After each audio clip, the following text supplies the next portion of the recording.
Winter grips York like a held breath.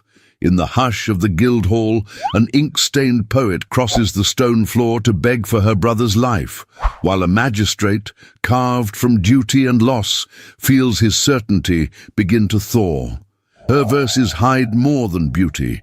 They carry a secret that could upend the city, ignite scandal, and force an impossible choice between law and longing. A past he buried stirs. A truth she dared to write demands to be heard. When eyes meet across the firelit chamber, fate steps forward. Before we begin, tell us where you're listening from. And one question: what do you love most about period romances? The passion or the peril? York, England, the winter of 1601. The city lay buried beneath a shroud of frost, its narrow lanes glazed in silence and smoke. Snow clung to the crooked rooftops like breath held too long, and the great bell of the minster tolled faintly across the frozen air. Inside the stone heart of the Guildhall, justice was being weighed in cold hands. The fire on the magistrate's dais burned low, and its dull light trembled against the carved beams and tapestries, stiff with age. Thomas Wycliffe sat at the bench, his black wool robe heavy upon his shoulders, his grey-blue eyes fixed on the petitioners who came before him. All morning they had spoken of debts, quarrels, and small dishonours, their words rising and falling like the monotonous hum of a mill wheel. He listened, ruled, dismissed, his heart untouched. The world had long since taught him to guard it behind reason and silence. Then the heavy doors opened again, and a woman stepped through. She was not adorned like the wives of merchants, nor dressed with the false confidence of courtiers. Her gown was simple russet wool, her cloak dusted with snow, her hands gloved but ink-stained, as though words themselves had marked her. Her hood slipped back slightly, revealing strands of chestnut hair escaped from a modest coif. She paused at the threshold, drawing in the stillness of the hall. Her gaze swept the chamber once, calm, steady, almost defiant, before lowering in respect. A murmur rustled among the scribes. The court was accustomed to beggars and traders, but not to women who carried themselves with such grave composure. "Name," Thomas said, his tone clipped and formal. "Mercy Arden," she replied, her voice soft but unwavering. "My brother Gideon Arden stands imprisoned in your jail on charges of aiding recusants. I come to plead his cause." Her words fell into the hall like snow upon stone, soundless at first, then heavy in their quiet courage. Thomas regarded her with measured distance. "This court does not hear appeals without proof. What evidence do you bring?" She reached into her satchel and drew forth a folded sheaf of parchment, the ink upon it smudged by handling and cold. "Verses," she said simply, "my own. They may seem mere poetry to the untrained eye, but each carries the trace of the false trade that condemned him. Hidden names, dates, places, woven in metre. My brother delivered messages he did not understand. I traced them. I know who sent them." A faint ripple of laughter moved through the onlookers, quickly hushed by Thomas's raised hand. He studied her face, seeking vanity or hysteria, but found only the luminous steadiness of conviction. "You claim your poetry conceals a cipher." "Yes, my lord." She hesitated, then added, "I learned to hide meaning as one hides bread in famine. Words can feed or betray. I have chosen the former."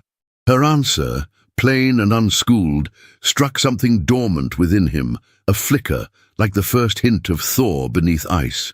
Thomas leaned back, his gloved fingers steepled before him.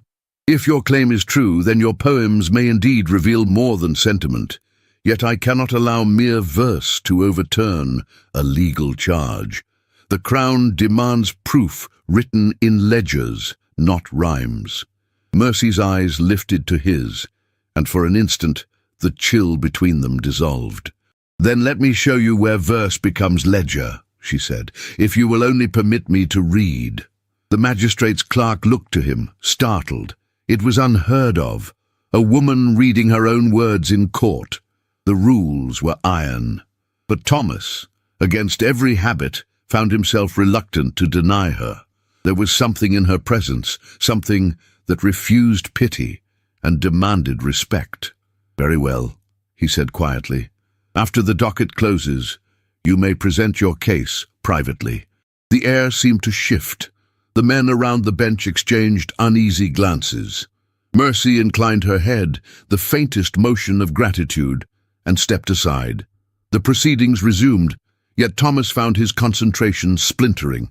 As the last case was read and the chamber emptied, his gaze drifted again to where she waited in the shadows by the fire, her cloak steaming faintly from the melted snow. The amber light caught the curve of her cheek, the tremor of cold still lingering in her fingers as she clutched her parchment. When the hall was silent, he rose. "Come forward, Mistress Arden." She obeyed, walking the length of the chamber with measured grace. Her steps echoed against the stone floor, each one a quiet defiance of the order that should have excluded her. Thomas watched her approach, aware, painfully aware, of how alive her presence felt in the air he had long believed dead. At the hearth, she spread the parchment upon the table. Her handwriting was bold and uneven, the ink thick in places where emotion had pressed the quill too hard. As she read, her voice carried through the hall, soft yet resonant, filled with restrained fire. The words spoke of the frozen river, of trade ships and hidden cargoes, of men who spoke loyalty while dealing in treachery. Beneath the beauty of her language he heard the pulse of accusation, measured, methodical, precise. When she finished, silence stretched between them, alive with more than logic. Thomas felt the crack in his own restraint widen. Her eyes met his, not in triumph, but in appeal, the silent request of one soul asking another to see. He cleared his throat, careful to sound indifferent. "Your verses bear an unusual mind, Mistress Arden. Perhaps there is merit in examining them further. The hour grows late. Bring your writings to my study tomorrow evening. We shall see what truth your poetry holds." Mercy bowed her head. "Thank you, my lord." As she turned to leave, the firelight caught the faintest sheen of tears in her eyes, though none fell. The doors closed behind her, and the cold crept back into the hall. Yet Thomas did not summon his clerk, nor reach for his next case. Instead, he remained still, his hand resting on the parchment she had left, a fragment of verse, half smudged by her touch. The magistrate who prided himself on reason found that he could not read the words without feeling something stir deep within him. It was not sympathy, it was not pity, it was something far more dangerous. Outside, the snow began again, whispering against the windows. Inside, a single ember in the grate refused to die. The air in the magistrate's study was thick with the scent of ash, old parchment, and damp wool. Outside, the wind scraped against the casement like an impatient hand. Snow fell in steady silence over York, veiling its crooked chimneys and icy lanes, and muffling the distant cries of night watchmen as darkness deepened. Inside, the fire burned low in the hearth, casting long shadows across the carved panelled walls and catching in the silver strands at Thomas Wycliffe's temples. Mercy Arden stood near the flames, her cloak unfastened, her breath faintly visible in the cold that still clung to her. The russet wool of her gown had dried unevenly, and the hem remained stiff with half-melted snow. She carried her satchel close, its leather worn from use, as though the words it bore had weight and memory. Thomas gestured to the carved oak table before the hearth. "You may sit, Mistress Arden." She hesitated for a beat, then obeyed. Her movements were measured, the kind born not from fear, but from habit, of being watched, underestimated, silenced. He knew such caution well. From a drawer beneath the table, Thomas produced a bundle of documents tied with twine. The official seal of the Guildhall glinted faintly in the firelight. "These are the case records, depositions, statements, and the intercepted letters. I suggest we begin with what is known before we weigh what is hidden." Mercy nodded, withdrawing a small stack of folded parchment from her satchel. "These are my verses. I wrote them in the weeks before my brother's arrest. Some were read aloud in inns, others left behind on benches, or passed to other performers. I marked the ones that correspond to the names in your ledgers." He watched her as she spoke. Not only her words, but her hands, pale and ink-stained, with fingers that moved like those of a scribe more than a poet. She spread the parchment across the table with reverence, each sheet holding a portion of truth obscured by rhyme and meter. The first poem she read aloud was about the river, its swollen banks, the barges moored beneath the bridge, the names of boats that did not appear in the city's manifests. But beneath the imagery lay something else, a sequence of initials, cleverly tucked into the last letter of each line, a code. Thomas leaned forward, brow furrowed. "This name," he said, pointing to the edge of the verse. "F.M. That would be Francis Merton. He was questioned last month for failing to report a shipment. The matter was dismissed." "I know," Mercy said softly, "but the letter he sent that day was one my brother carried. The shipment he omitted was redirected. I believe someone used Gideon's innocence to move things unseen." She spoke with a quiet conviction that stirred something in Thomas, something he had not allowed to rise in years. It was not desire, though her presence was not without beauty. It was trust. She expected to be heard, not indulged, and that expectation humbled him. They continued for over an hour, the warmth from the hearth battling the chill that lingered in the flagstone floor. Mercy's voice filled the chamber with verses that painted York not as the city Thomas thought he knew, but as a place layered in secrets. She recited lines about alleyways and ferrymen, about coins slipped into gloved hands, and letters tucked into the folds of books passed from one theatre troupe to another. Every image, every word, bore double meaning. "Did you design these ciphers yourself?" he asked at one point, lifting a poem to the light. "Yes, I used the Latin acrostic form and layered it with calendrical intervals. I didn't invent the method. I read of it once in a Jesuit treatise, but I reshaped it to suit the language of performance." She paused. "Poets survive by remembering what others forget." A log shifted in the hearth, sending a soft shower of sparks into the air. For a moment, neither spoke. The silence between them was not empty. It breathed. Thomas set the papers down and studied her face, oval-shaped, the high bones shadowed in the flickering light, freckles like embers across her nose. Her hazel eyes met his, steady and unguarded. "I do not pretend to understand the full web you've begun to trace," he said, voice low. "But I see the lines connecting, and they disturb me." Mercy folded her hands in her lap. "Gideon doesn't know what he carried. He thinks only of his work and of feeding the fire through winter. He trusted too easily." Thomas's gaze did not waver. "And you? Do you trust easily, Mistress Arden?" Her lips curved faintly. Not a smile, but something more painful. "No," she replied. "It is a luxury I have not known since childhood." He nodded slowly. "Then we are alike." At that moment, the door creaked open with a gust of colder air. A young man entered, narrow-shouldered with hollow cheeks and red hands chafed from the night. His hat was clutched to his chest, and a roll of parchment protruded from beneath his coat. "Apologies, sir," he stammered. "Files from the record office. I was told to bring them before dawn." Thomas gestured for him to approach. "Come in, Elias." The boy obeyed, setting the documents carefully on the edge of the table. As he straightened, his eyes landed on Mercy. Recognition passed between them, swift and wordless. Elias's mouth twitched, but he said nothing. Mercy's posture did not shift, but a flicker of something unreadable passed through her gaze. Thomas narrowed his eyes.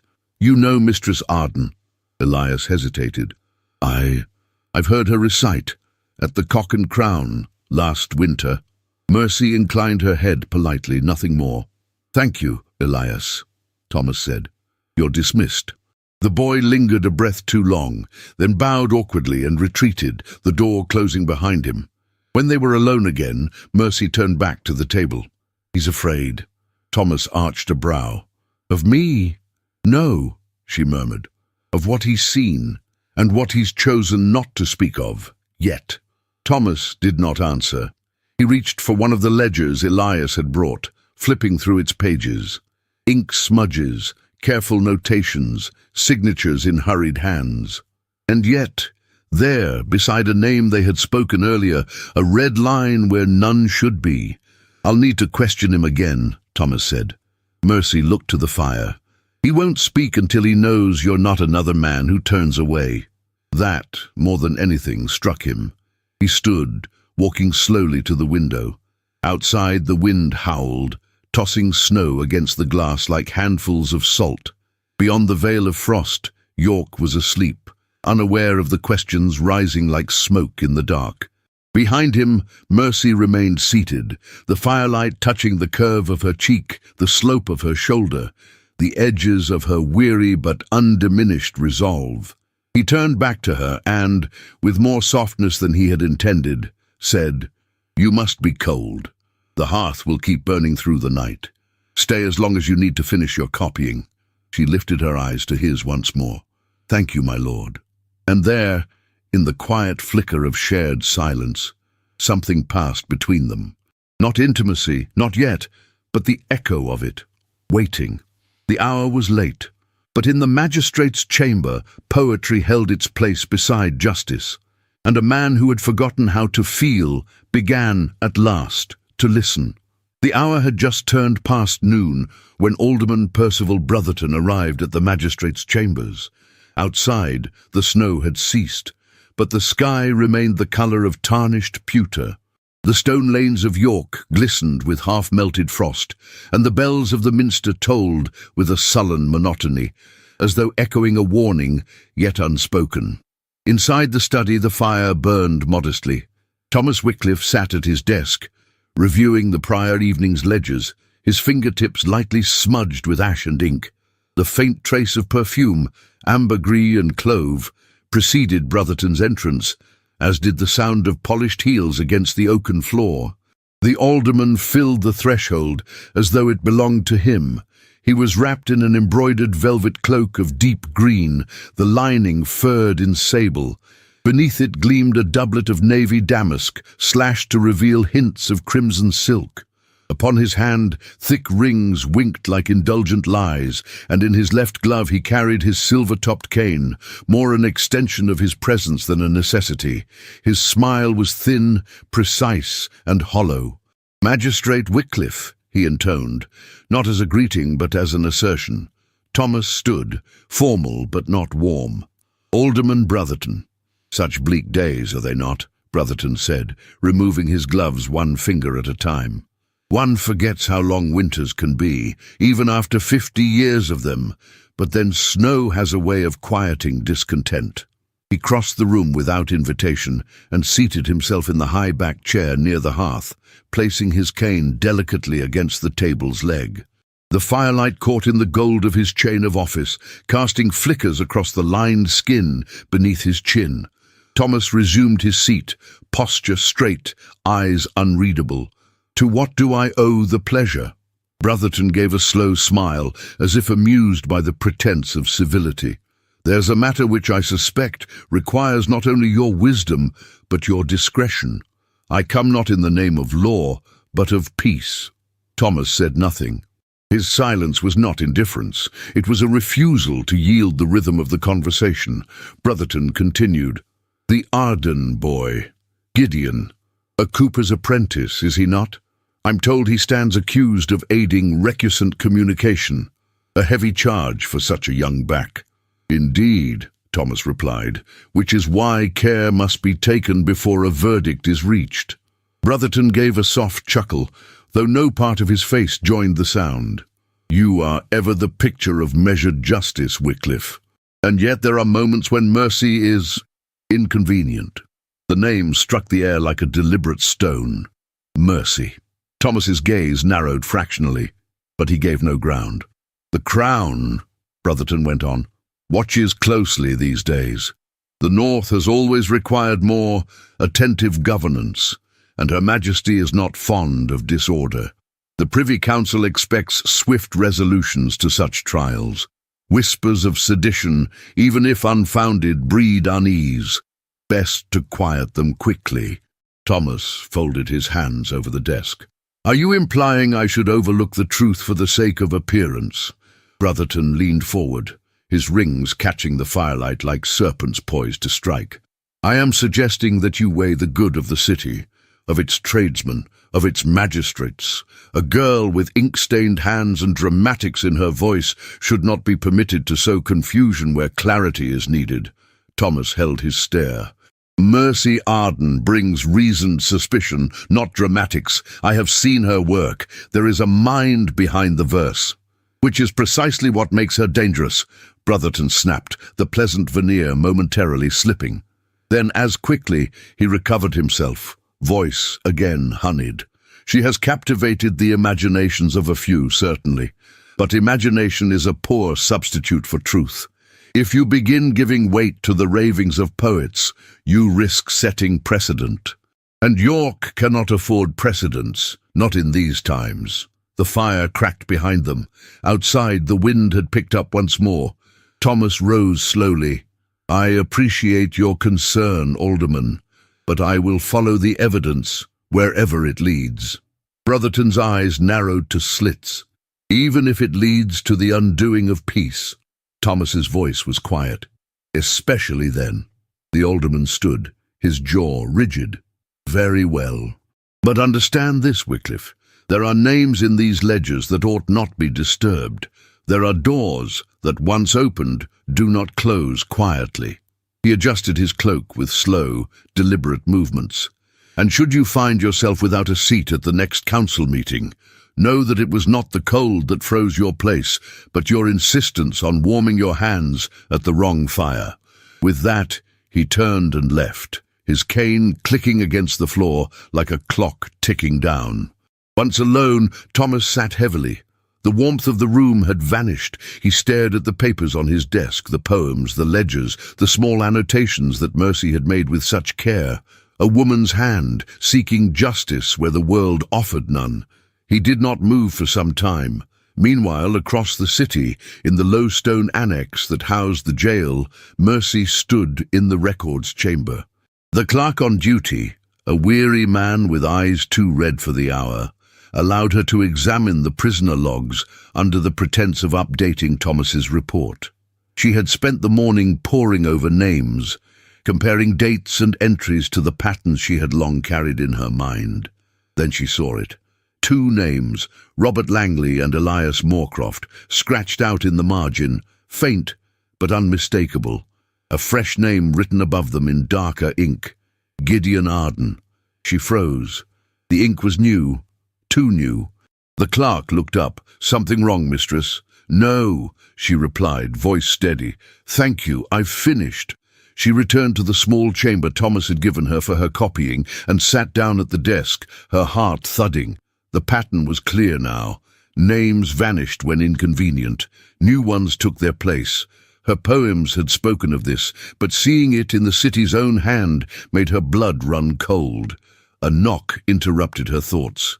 She opened the door to find a jail guard she vaguely recognized, cap in hand, face pale from the cold.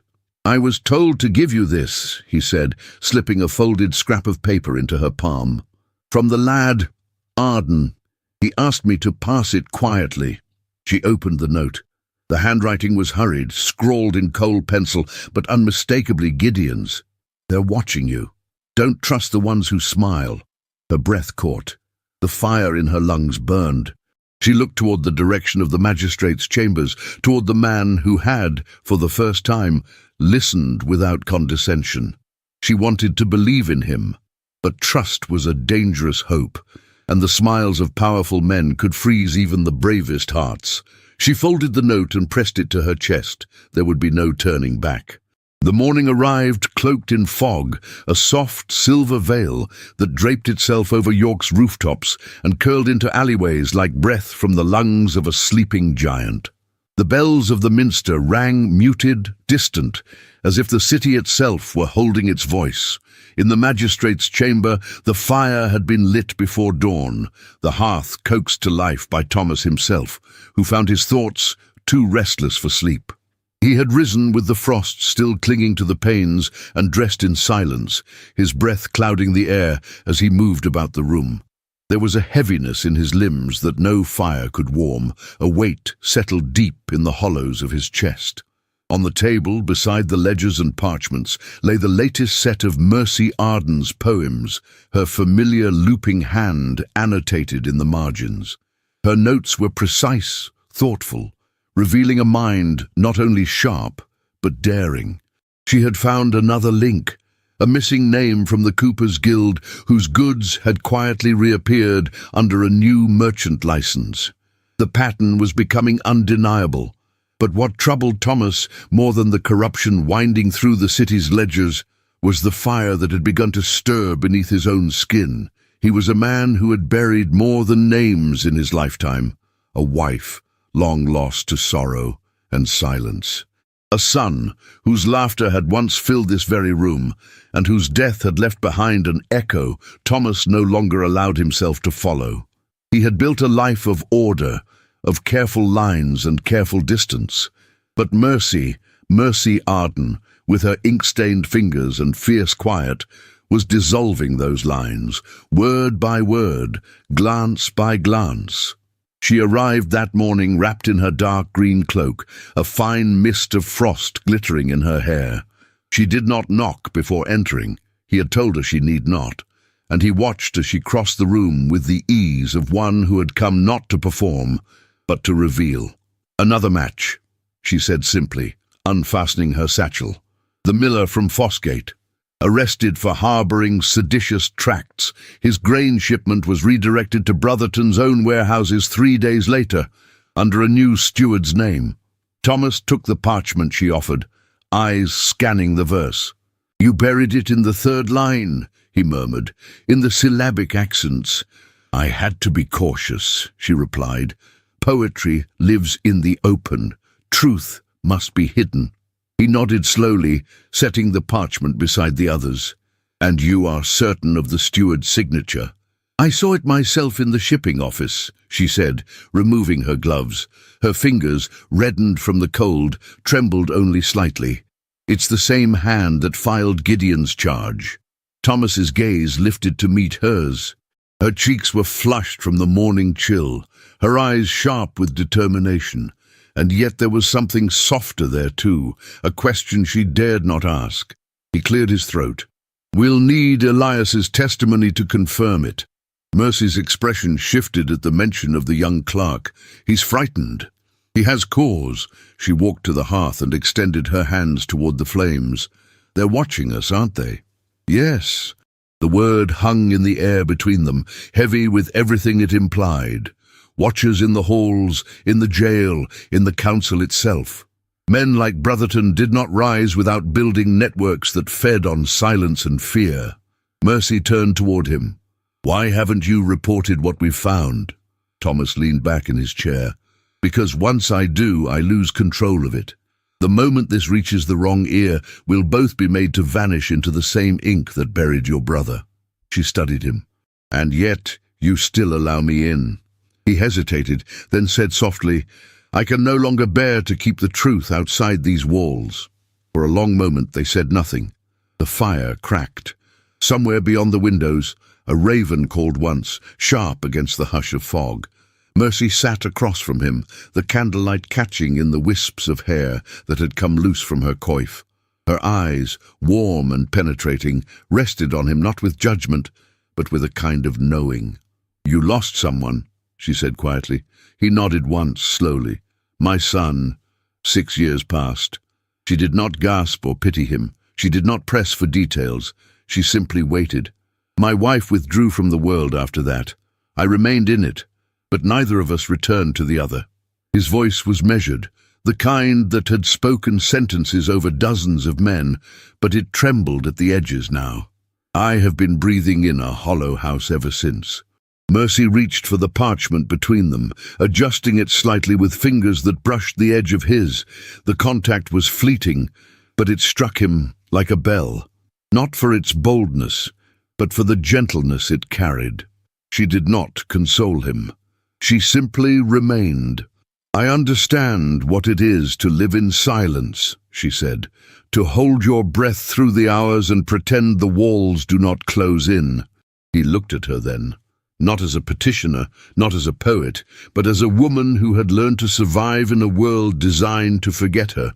And in that look, something passed between them. Not promise, not declaration, but recognition. He stood abruptly. "Come with me." She followed without hesitation.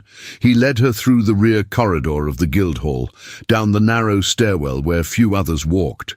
They passed rooms of locked ledgers, dust-laden shelves, filled with secrets the city had long refused to speak aloud. At last, they entered the smallest chamber of all, a vaulted alcove with a single window and an old wooden desk, once used for private reconciliations. "This," Thomas said, lighting the candle at its center, "is where we will map everything. Every name, every code, every transfer of goods. If we are to expose Brotherton, we must be exact." Mercy stepped to the desk and set down her folio. "We'll need a timeline, dates, routes, aliases. I will request additional trade records from Elias, discreetly." She smiled faintly. "Discretion, I have learned, is the last refuge of the guilty." He allowed himself a single breath of laughter, low and rough in his throat. They worked for hours side by side. The window grew darker as the fog thickened, until day and night became indistinguishable. Candlelight illuminated their notes, their tired eyes, the moments when their hands brushed as they reached for the same inkpot. And though no words of affection were spoken, the air between them grew charged with something fragile and unspoken, like a string stretched between two violins, vibrating in silence. By the time they emerged from the chamber, night had fully claimed the city. Mercy's cloak was drawn close about her shoulders, her eyes heavy with exhaustion, but alive with purpose. At the door, she turned to face him. "I never meant for this to become war." Thomas's expression was solemn. "And yet we are already soldiers." She nodded, her gaze lingering a moment longer than was safe. Then she was gone, swallowed by the darkness and the fog.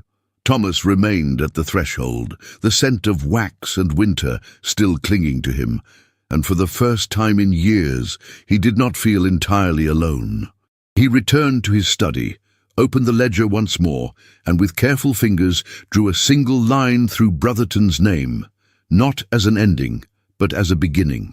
And far above, behind the veil of night, the bells of the minster rang out again, no longer distant but defiant.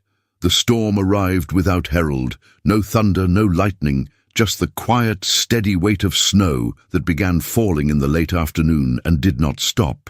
By nightfall, York lay buried beneath a silent deluge, the city's steep roofs vanishing beneath white drifts, its winding lanes rendered impassable. Lanterns flickered dimly behind frost-laced windows, and even the bell of the minster held its breath. Inside the magistrate's house, the fire burned high, logs crackling beneath iron and flame. The chamber glowed with amber light, casting flickers upon the old wainscoting and dancing across the edges of heavy books and faded parchments. Yet despite the warmth, Thomas Wycliffe paced. Mercy had been on her way out when the storm began. He had seen her hesitate at the door, cloak already drawn about her, the satchel slung over her shoulder. Then she had turned, her voice uncertain for the first time in days. "The snow has deepened past the steps." He had walked past her to the window, drawn back the thick curtain, and seen that she was right. The courtyard was invisible beneath a sheet of white. Beyond, the alley that led to the street was a wall of wind and swirling snow. "You cannot go out in this," he had said. "It would be foolish." She had stood in silence for a long moment, and then simply said, "Then I will remain until morning." Now, hours later, the storm had only worsened. She sat across from him, near the hearth, the firelight catching in the loosened strands of her chestnut hair. Her cloak had been hung to dry. She wore only her woolen gown, the russet fabric warmed by the orange glow. Her hands rested in her lap, fingers intertwined with the ink-stained tips barely visible. She did not fidget. She waited. Thomas stopped pacing and looked at her. "Are you uncomfortable?" "No," she said, her voice soft.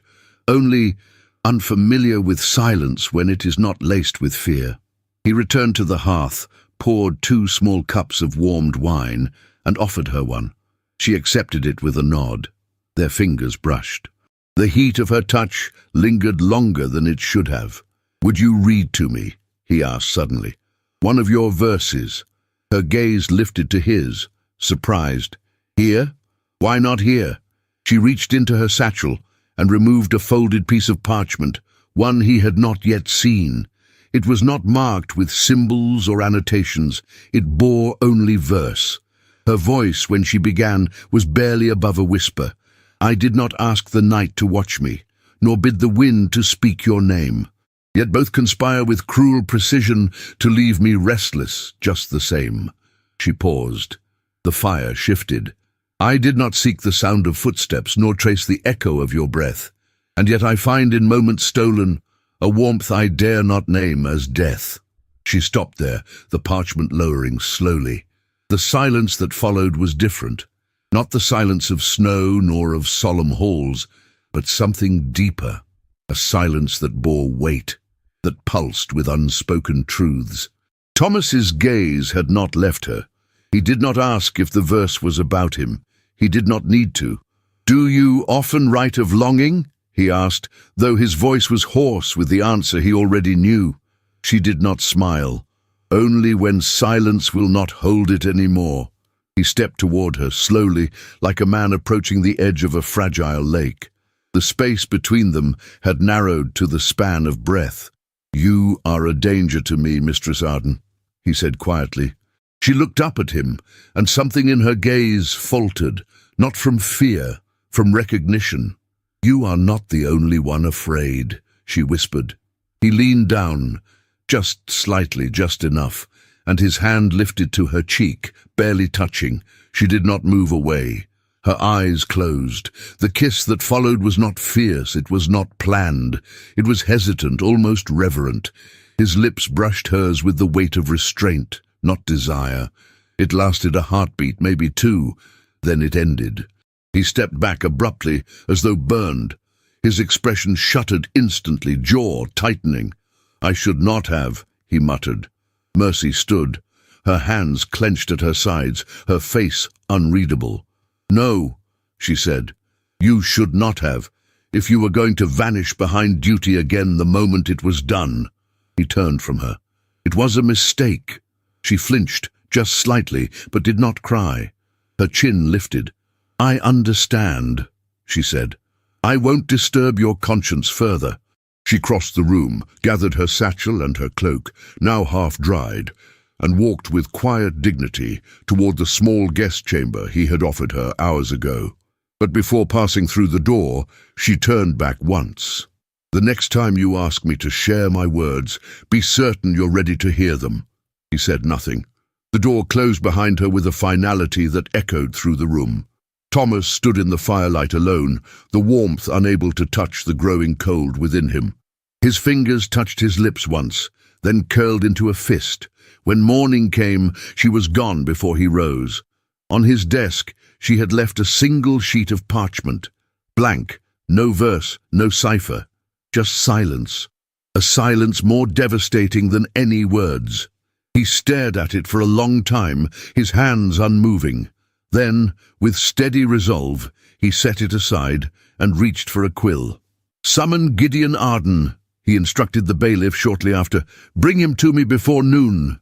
And later that same hour, he sent a note, sealed and unsigned, to Elias Trumbull requesting a quiet meeting that night. Because somewhere beneath the blank parchment Mercy had left behind, Thomas could still hear the rhythm of her verse, and it no longer let him sleep. The sky over York was the colour of ash. The morning Gideon Arden stood before the bench. The fog had lifted just enough for the cathedral's spires to pierce through the clouds like silent witnesses, but the cold was sharper than any blade. It wrapped around the city with the grip of judgment. Inside the Guildhall, the walls groaned with age and tension. The gallery was full, merchants in dark cloaks, housewives with shawls drawn tightly, apprentices with soiled caps clutched in nervous hands. There were whispers in every corner, like dry leaves rustling beneath boots. The people had come not merely for justice, they had come for spectacle. Gideon stood at the center of it all, thin but upright, the cuffs of his shirt frayed, his jaw bruised from a scuffle 2 nights prior. His eyes, wide and solemn, bore the weight of both innocence and the knowledge that innocence might not be enough. At the magistrate's bench, Thomas Wycliffe sat motionless. His black gown, freshly pressed, cast long shadows across the dais. His face was unreadable, carved in stone. Only his hands betrayed him, clenched too tightly around the edges of the ledger that lay closed before him. On the opposite side of the chamber stood Alderman Percival Brotherton, resplendent in his fur-lined robe of blue velvet, a gold chain draped conspicuously across his chest. His expression was calm, satisfied, as though the outcome had already been written in ink and sealed by every name that mattered. The scribe began to read aloud the charges: conspiracy, the carrying of seditious documents, aiding suspected recusants. As the list went on, Mercy, seated at the back of the chamber, kept her gaze fixed on her brother. She was pale, her lips pressed tightly together. Her hands, gloved and resting in her lap, did not move. Only her breath betrayed the tempest rising inside her. When Gideon was called to speak, the room fell still. "I delivered letters," he said plainly, "messages, but I never opened them. I never knew what they said." "And you never thought to ask?" a voice challenged from the council. "I'm a cooper's apprentice," Gideon replied. "When a man offers you a coin to carry something across the bridge, you carry it. You don't ask questions you weren't paid to answer." Brotherton rose. "Your worships," he began, addressing the chamber with smooth theatricality, "let us not pretend we have gathered today to debate the boy's naivety. He is no master of intrigue. But the question is not whether he understood the contents of the messages, it is whether he enabled them." He walked slowly, each word carefully measured, his cane tapping faintly on the stone floor. "We have here," he lifted a folded sheet, "a written confession, signed, witnessed, and sealed." The crowd stirred. Brotherton handed the document to the clerk, who passed it to the bench. Thomas accepted it without comment, his eyes scanning the contents. The seal was intact, the handwriting convincing. Mercy stood. "May I speak?" Thomas looked up slowly. His expression did not change. Brotherton turned to her with a patronizing smile. "Mistress Arden, this is not a theatre. We have no need for ballads today." The insult struck with precision, but Mercy's gaze did not waver. She stepped forward, every eye upon her. "I come not to perform," she said clearly. "I come to present evidence." There was murmuring in the crowd. Thomas hesitated. Then quietly, "Let her speak." Mercy unwrapped the bundle of parchment she had carried in her arms. It was not a dramatic gesture. It was a laying bare. "I have written 32 verses since the first charge against my brother. Within each, I conceal details, names, dates, transactions, tied to the goods that moved through this city's hands. Goods confiscated after arrests. Goods later found in shops and storehouses bearing Alderman Brotherton's mark." Gasps broke through the hall. Someone stood to get a better look. "These verses were performed publicly," she continued. "They bear witness not only to the stories of those accused, but to the pattern of who profited after their silence." Brotherton chuckled softly. "Are we to take this as a new form of court record? Shall we replace ledgers with lyrics?" She turned to him. "You may mock poetry, but it holds more truth than any document you paid a clerk to forge." Brotherton stiffened. Thomas watched it all unfold, but he did not move. He did not speak. His gaze flickered between them, Mercy's trembling voice and Brotherton's steely smile. He was a man straddling the fault line between principle and peril. Mercy took a breath. There is no justice in condemning a boy for being poor and obedient. There is no honor in punishing him for carrying what he was told to carry. If guilt lies anywhere, It lies in the men who used him." The silence that followed was louder than any outburst. Then Brotherton stepped forward, voice louder now. "I warn this court against the dangerous precedent of allowing every disgraced bard with a vendetta to rewrite the law through rhyme. This woman has spun suspicion into spectacle. If you do not act decisively, you will find yourselves buried under the weight of every restless tongue in York." The mood in the chamber shifted. The councilmen exchanged glances. The clerk hesitated. Thomas still did not speak. Mercy turned to him. Her eyes found his. He looked back at her, at the woman who had bared her truth and waited for him to give it weight. His mouth parted, but no sound emerged. Fear was in his bones now. Fear of Brotherton, yes, but more than that. Fear of what would be lost if he chose her side, the council, his title, his place in the quiet order he had built brick by brick since the day his son was laid to rest. And so he said nothing. Mercy's breath hitched. She turned away quickly, gathering her papers. She did not bow. She did not cry. The magistrate's gavel fell. "This court will reconvene after further deliberation. The accused is to be returned to the jail." The crowd began to rise, voices buzzing. Mercy stood frozen, the parchment pressed against her chest. Elias Trumbull, near the chamber's side, lowered his head in shame. Gideon was led away in chains. Outside, the sky had darkened. Snow fell again, as if winter itself could sense the betrayal left unsaid. Mercy walked through the city in silence. She passed the minster, the shuttered shops, the frost-covered fountains. She did not return to the room she had rented, nor to the magistrate's house. She walked until the roads blurred and the cold bit through her sleeves, and then, without farewell, she left York behind.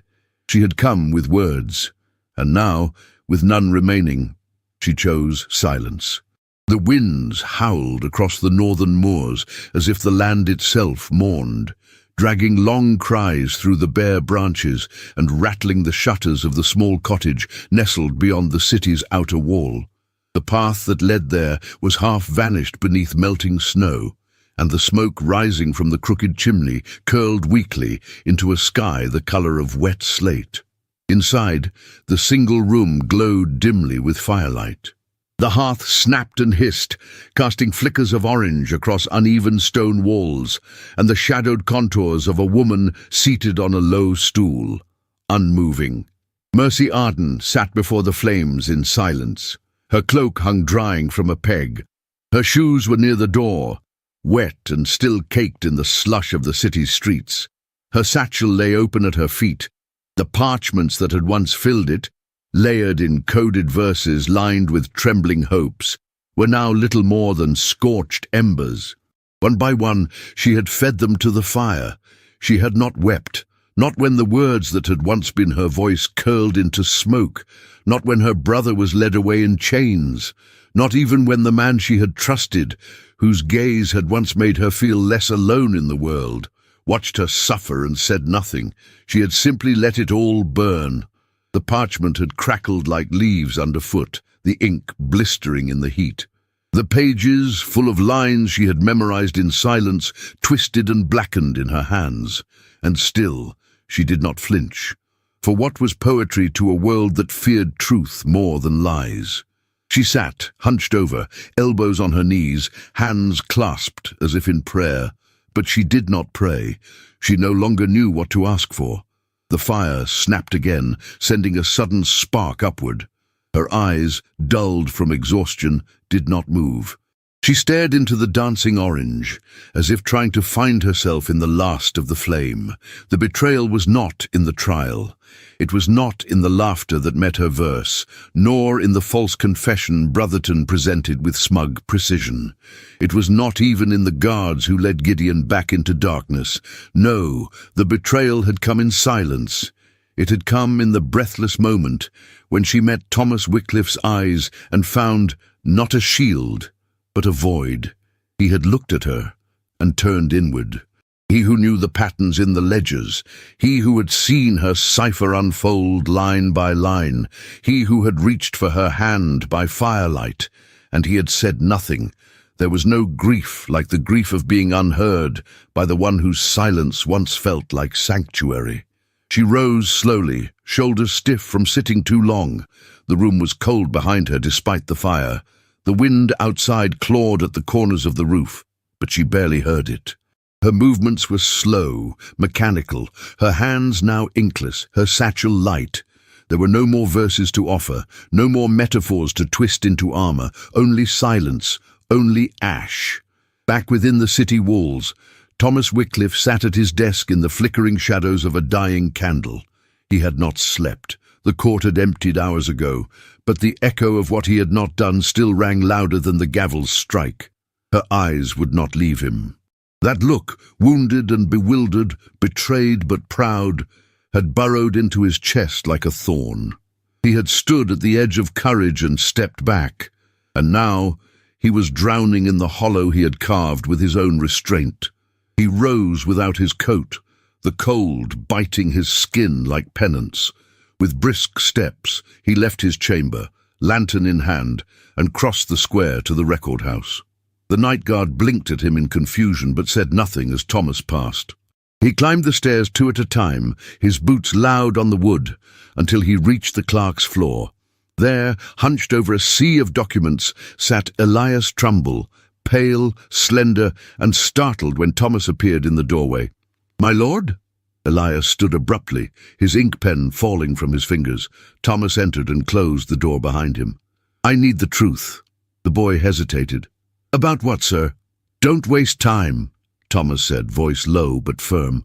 "You saw the shipment ledgers. You filed the trade reports. I know you did." Elias's throat worked visibly. He glanced toward the shelves, toward the space beyond the door. Thomas stepped closer. "Brotherton forged a confession. He reappropriated goods under new names. You saw it. You recorded it." I didn't forge anything," Elias stammered. "I only copied what I was told to, but I kept one of the originals. In case," he faltered, "in case someone ever asked." Thomas's voice softened, just barely. "Where is it?" The clerk reached into the drawer of his desk and produced a folded, dust-smudged sheet, worn at the edges. He handed it over without a word. Thomas opened it under the lantern light. There it was, an original entry showing a shipment of grain seized after the arrest of a merchant accused of sedition. Days later, the goods re-entered the market under a license bearing Brotherton's steward's name. The same steward tied to Gideon's supposed message routes. He closed the ledger slowly, as if closing a wound that still bled. "Why didn't you speak during the trial?" Thomas asked. Elias looked down. "Because I was afraid, just like you." The words struck clean. Thomas said nothing. He turned and left. The walk to the jail was bitter, the wind slicing through his sleeves. The guards recognized him but did not question his entrance. They had seen enough trials to know that justice often came when the torches were lowest. He demanded to see Gideon. They led him down a narrow corridor where the air turned damp and the scent of mold clung to the stone like moss. The boy sat against the far wall of the cell, one eye swelling, lips split, blood dried on his temple. Thomas knelt at the bars. "Who did this?" Gideon looked up slowly, his gaze filled not with fear, but with clarity. "A man I didn't see," he whispered. "Said it was a warning." Thomas swallowed hard. The copper tang of guilt coated his tongue.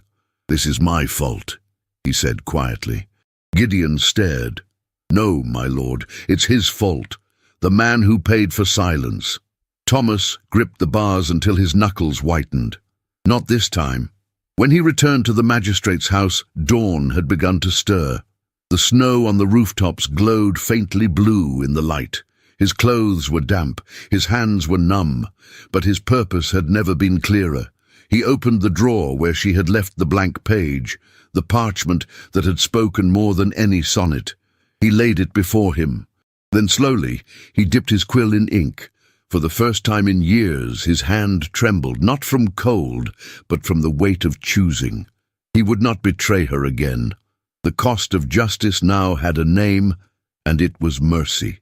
The snow had begun to melt in patches, turning the streets of York into slow rivers of slush and memory. Icicles loosened their grip on rooflines, and the grey sky softened, as if the very air was weary of winter's rain. Spring had not yet come, but something had shifted. Something waited. At mid-morning, the gates of the city creaked open to allow a lone traveller through. Her boots were muddied, her cloak worn, but her steps were firm. She passed unnoticed at first, a woman wrapped in wool, her face half-shadowed by the hood. But as she moved toward the heart of York, heads turned. The ink-stained poet had returned.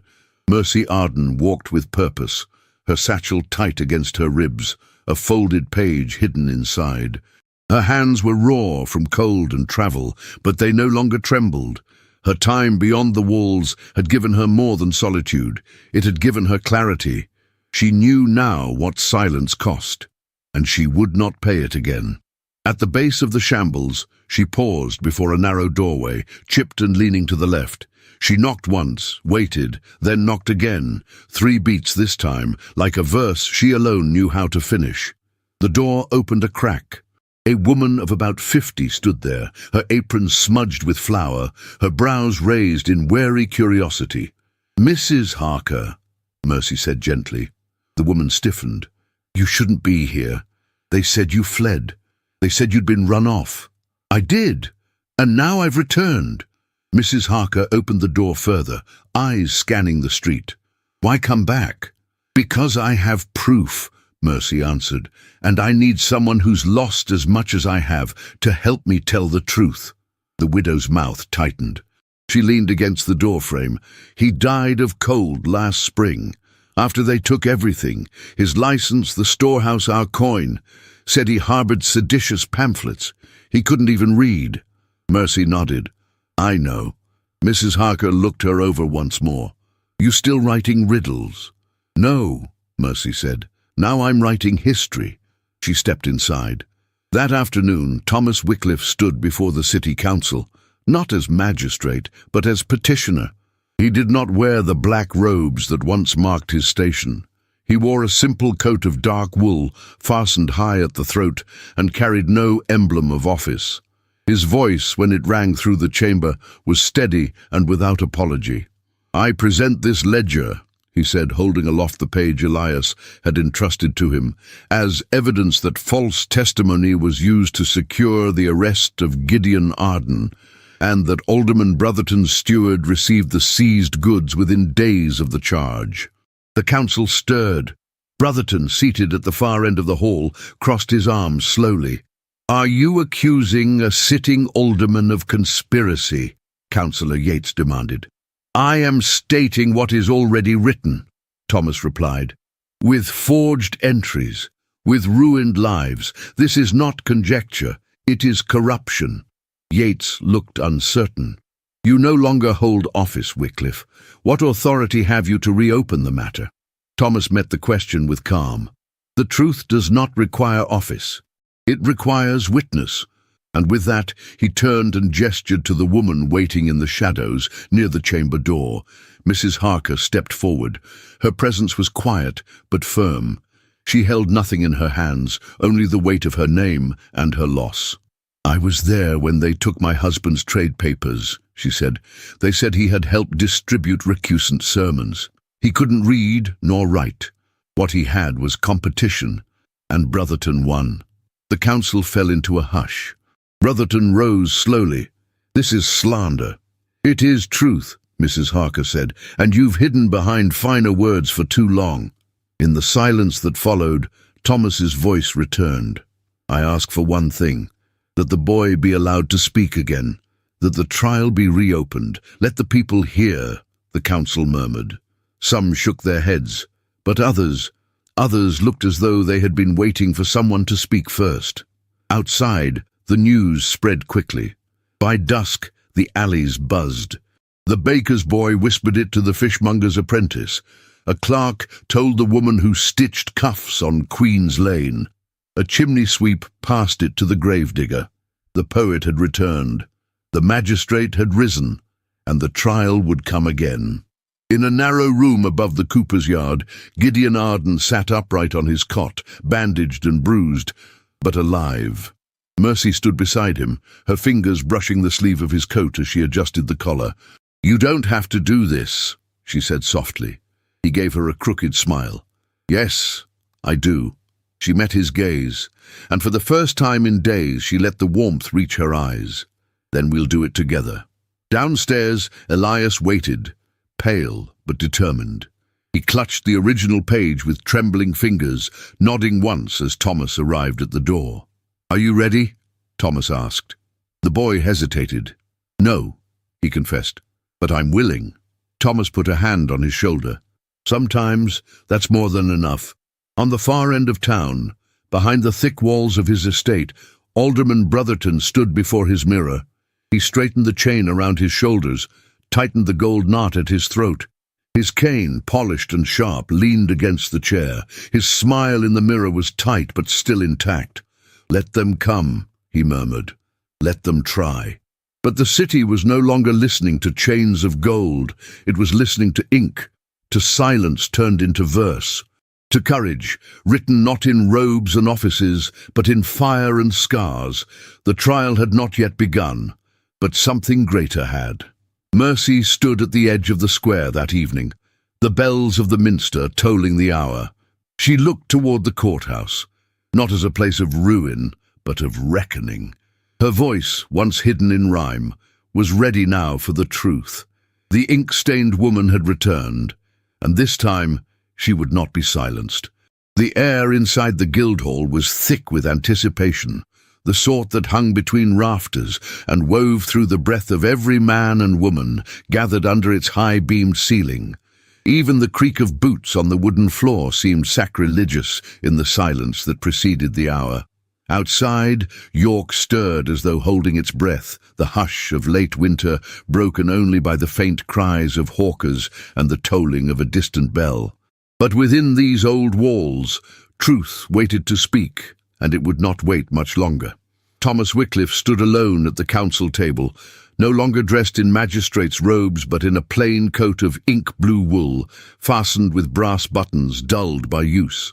His eyes, once sharp with judgment, now held something gentler, resolve worn thin by grief and sharpened by love. Across the hall, Mercy Arden rose. The hush deepened. She walked the length of the chamber with measured grace, her long, dark cloak trailing behind her like a shadow surrendered. Her ink-stained hands trembled only slightly as she unfurled the parchment. Clean, but not new. Worn at the corners. Folded too many times. When she began to read, her voice was not loud, but it carried. It moved not by force, but by truth. To those who plucked the rose and called it thorn, who caged the hawk and named it raven's cry, to those who smile and hide the hunter's horn, your season ends beneath a colder sky. No one interrupted, not even Brotherton. She continued, her voice steady. Each stanza laid bare the pattern she had traced, arrests masked as loyalty, seizures disguised as justice, names blotted out with ink and replaced with gold. When she reached the final lines, she did not look at Thomas. She looked only at the council at Brotherton, at the townspeople who pressed against the gallery rail in breathless silence. And if you ask who dared to right these wrongs, look not to crowns, nor coats, nor measured fame. Look for the ink that bled between your songs, and know the poet dares to sign her name. A pause followed, not silence but a suspension, as though even the building itself strained to absorb what had just been spoken. Then Elias Trumbull stepped forward. The young clerk's hands shook visibly as he held aloft the ledger, the one he had copied in secret, page for page, entry for entry. He cleared his throat, but his voice cracked when he spoke. "This," he said, "is the original, or rather, a copy of it before the edits, before dates were changed, before names were removed. I kept it because I couldn't forget what it looked like before." He opened the ledger and turned it to the table. The confiscations listed here, they matched the goods now stored in Alderman Brotherton's warehouses. Brotherton rose from his bench, slow as a lion feigning sleep. His expression was thunderous, but his smile, sharp, practiced, barely slipped. "This is theatre," he said, voice laced with contempt. We are to condemn a man's reputation based on poetry and a boy's scribbles." He turned toward the council, arms outstretched. "You think me corrupt? Then show me a law I've broken. Tell me what merchant has not profited from seized goods in wartime. The city survives because men like me ensure its strength. You think this girl," he gestured to Mercy, "and her rhymes can lead York?" "She leads nothing," Councillor Yates replied softly. "But she has spoken what we could not." Brotherton's smile soured. "You would take the word of a poet and a defrocked magistrate?" Thomas did not flinch. He stepped forward, gaze fixed not on Brotherton, but on the council. "My silence once allowed harm to pass, unchallenged," he said. "No more. If York is to survive, it must do so with clear eyes, not with pockets lined and ears stopped." Councillor Abbott, oldest among them, leaned forward. "Do you still claim to speak with authority, Thomas?" "I speak only as a man," he said, "and that is enough today." A murmur rippled through the gallery. Mrs. Harker, the widow, rose without waiting for invitation. She held no parchment, carried no proof, only her grief and her dignity. "My husband died after losing everything," she said. "They said he had printed seditious verses. He couldn't read his own name." Her voice did not tremble. "You know what was taken. You know who profited. And you know why no one dared speak." The council conferred in low voices. Papers passed from hand to hand. Murmurs turned into decisions. Finally, Councillor Yates stood. "We find the evidence compelling. The council rules to exonerate Gideon Arden of all charges. The goods seized in his case will be returned." A cry rose from the gallery. Gideon, seated on the far side of the hall, gripped the arms of his chair as though grounding himself to keep from rising. His cheeks were wet. He did not wipe them. Yates continued, eyes cold now as they turned to Brotherton. "Alderman Brotherton, you are hereby stripped of office. You are ordered to repay restitution to the parties named. Effective immediately." The silence that followed was shattered by the sound of Brotherton's cane hitting the floor. It rolled, unnoticed, beneath the bench. He stood motionless, jaw clenched, as the chain of office was lifted from his shoulders. In that moment all his words failed him, the weight of his legacy scattered like dust. And then Thomas stepped forward one last time.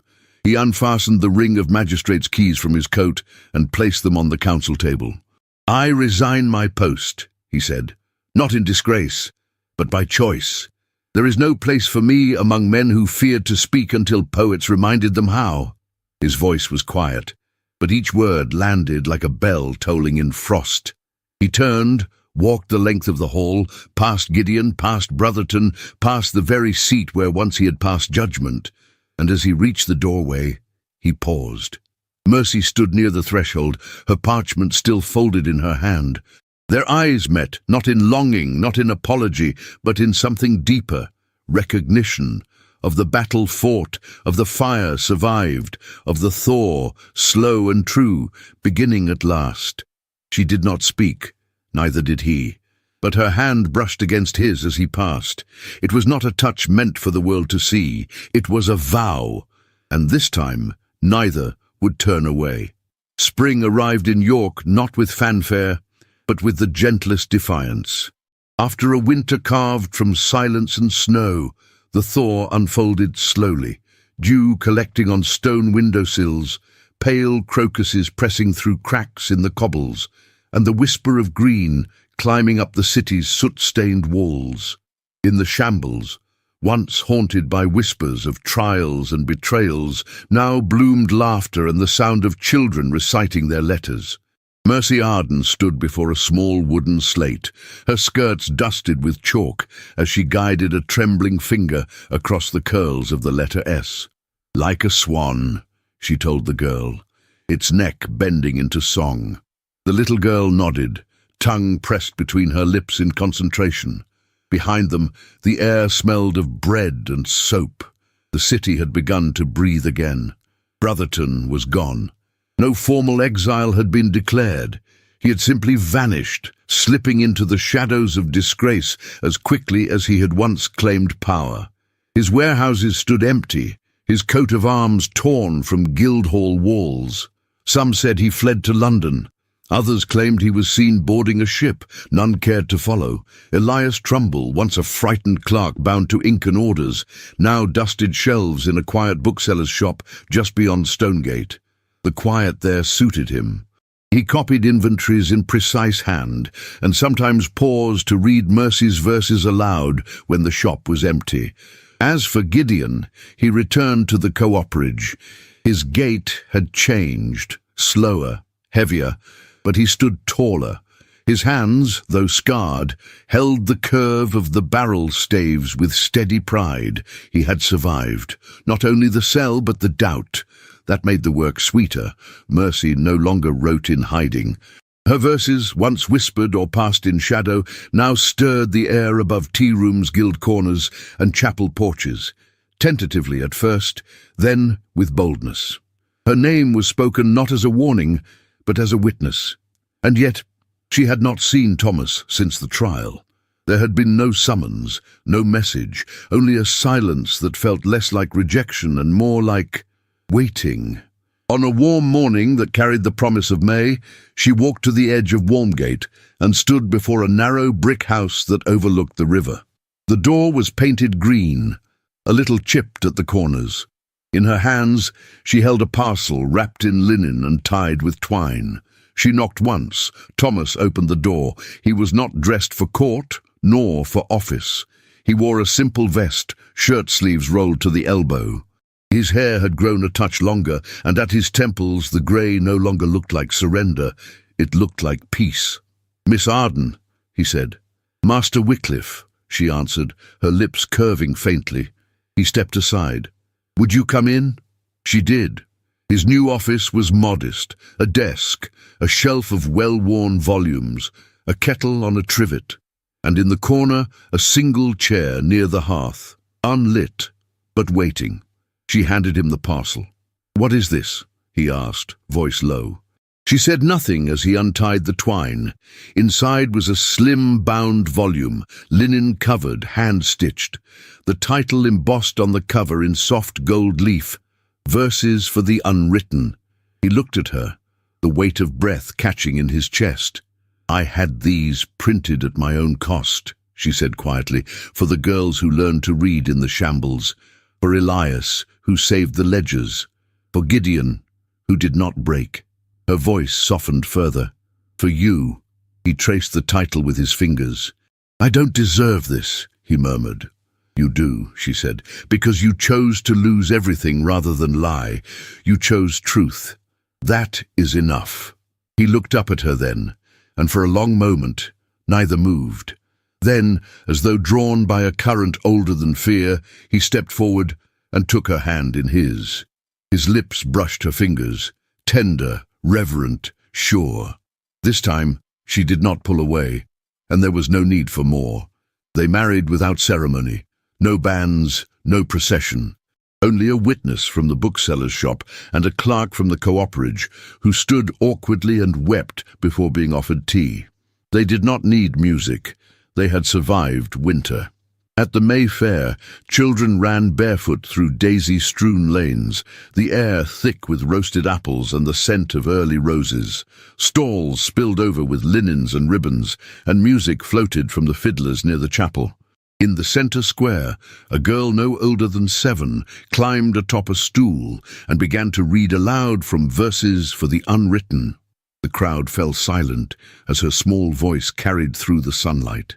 "He who feared the thaw," she said slowly, "was the one who taught me fire." Somewhere near the back, Thomas and Mercy stood hand in hand, their fingers laced not tightly, but surely. The breeze tugged gently at her cloak, and the gold in her eyes gleamed like the first morning that broke after war. And so, beneath the pale spring sun, York stirred fully awake. The city that once froze its truth in silence learned to speak, and 2 hearts, shaped by ink and iron, learned to love without fear. The frost returned to York, but it no longer frightened her.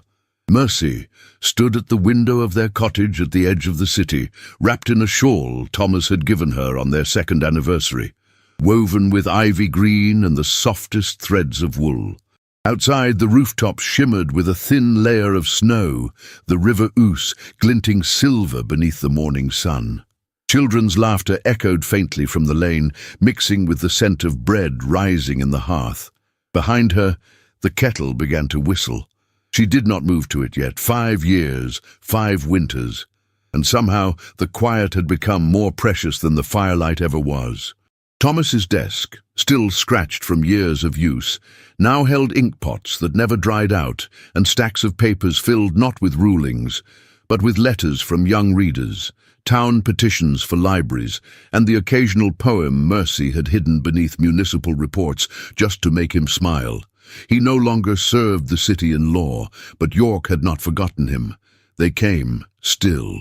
Young clerks seeking guidance, shopkeepers asking advice, councilmen begging him to return. He declined them all with the same gentle certainty. The law does not need my name. It needs my honesty, and that I offer freely, without robe or title. Their home was modest, but it held more warmth than any manor ever could. On the mantel stood a small carved box. Inside were 2 curls of hair, one as dark as coal, the other the color of honeyed flax. Twins. A boy and a girl, born one grey April morning when the cherry trees outside the city burst into bloom. Thomas had wept when he first held them, not for joy alone, but for fear that he would not be enough, that his silences, his regrets, would stain the blank parchment of their lives. Mercy had only taken his face in her hands and whispered, "They will grow in truth. That is all they need." And grow they had. The boy, Ezra, was stubborn and solemn, just like his father. The girl, Phoebe, wrote verses before she could spell her name, her pockets always filled with pressed leaves and smudged ink. Each evening, Thomas would carry them, one in each arm, to the hearth, where Mercy would sit with a book and read by firelight. She still taught in the shambles. The school had grown, and now girls from all walks of life came to learn their letters. Some of them stayed after class to write. Others went on to apprenticeships, to shops, to travel. But they always returned with news, with thanks, with poems tucked into their gloves. The first printing press, operated by a woman in York, bore Mercy's verse as its inaugural run. As for Elias Trumbull, he remained with the bookseller for 2 years before setting out for London. Word came often, shy, heartfelt letters about new manuscripts, about debates with publishers, about a woman he hoped Mercy might one day meet. He never married. But he found his voice in quiet rebellion, publishing tracts against corruption and smuggling verses into political leaflets. And Gideon, Mercy's brother, became something of a legend among the tradesmen. He married a candlemaker's daughter, rebuilt the cooperage with his own hands, and never once stopped believing in justice, even when it came slowly. He bore the scars, yes, but he wore them like medals. Their children, 2 boys and a girl, called Thomas Uncle, and often stole quills from his desk when they visited. But not all wounds healed. Brotherton's name, though struck from public record, lingered in whispers. Some said he died in France, penniless and forgotten. Others claimed he paid mercenaries to silence dissent in foreign courts. Mercy did not speak of him. She had written his final stanza, and that was enough. Justice, Thomas once said, is not the erasure of pain. It is the remembering of it, without letting it rule. One afternoon, 5 years and 3 months after the trial, Thomas found her in the garden, pruning a rosebush that bloomed defiantly through frost. He watched her for a long moment before saying, "Do you ever regret it, staying in York?" She set down her shears, brushing a petal from her glove. "No," she said, "because I never stayed. I changed it. And it changed me." He took her hand. She smiled, as if she had been waiting for that gesture all morning. And when they kissed, it was not the kind of kiss born of fire or urgency. It was the kind of kiss shaped by seasons, by years, by the quiet knowledge that some loves do not fade. They deepen. In York, they still speak of the poet who saved a man with a verse. But the truer story lies behind the window of a cottage with ivy curling at its eaves, where ink still stains fingers and laughter lives in every room. For winter had once silenced them, but they had answered with spring. Every story leaves behind a trace, somewhere between the silence of winter and the promise of spring. Mercy and Thomas's journey is more than a tale of love. It is a reminder that even in the coldest seasons of our lives, truth matters. That courage doesn't always come with banners or battle cries. Sometimes it arrives in the form of a woman with ink on her fingers, or a man who dares to change not the world, but himself. Their love was not born in ease, but in resistance, and because of that it endured. Maybe you saw yourself in Mercy's quiet strength, or in Thomas's quiet redemption. Maybe it was Gideon's resilience, or Elias's unexpected bravery that stayed with you. Whatever part of this story spoke to your heart, we hope it reminded you that justice, like love, needs time and belief to take root. If you've made it this far, leave us the word ink in the comments. That way, we'll know you're one of the souls who stayed until the last page, and help others discover this story by letting the algorithm know it meant something. If you wish to help us continue creating these deeply emotional, historically rich stories, consider sending a super thanks here on YouTube. Any amount, small or large, is received with gratitude and care. Every gesture helps us bring more voices like Mercy's to light. And if now isn't the time to give, sharing this video with a friend who loves historical romances is just as powerful. Let the story keep traveling. We've left more stories like this one in the cards above. Tales of love in impossible times, characters who fight with their hearts, and endings that heal more than they break. Thank you truly for walking this path with us. Until the next story, may your ink never run dry.